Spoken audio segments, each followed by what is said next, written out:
look at these two people and their sets of behaviors, chances are you're going to make some assumptions about their health status. Now, person number one is binge drinking 3 to 4 times per week. They're running 3 miles on average 2 times a week, but some weeks it's none and other weeks it might be 4 times. So again, on average, they're having fast food or eating out 5 to 6 times a week, sometimes every single day, sometimes multiple times per day.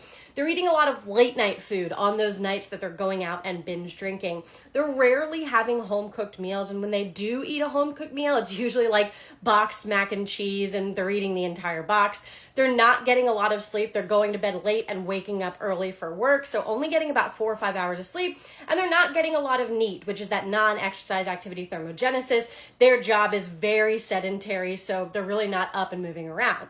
Now, person number two doesn't drink as much, drinks 1 to 2 drinks, maybe 2 or 3 times a week, gets about 10,000 steps per day, rarely eats fast food, has pretty consistent intake in terms of breakfast, lunch, dinner, does a lot of meals at home, lots of cooking, lots of different recipes, gets 7 to 8 hours of sleep every night, which is really consistent and has good sleep hygiene, and is pretty much always on their feet. They're always up, always moving around.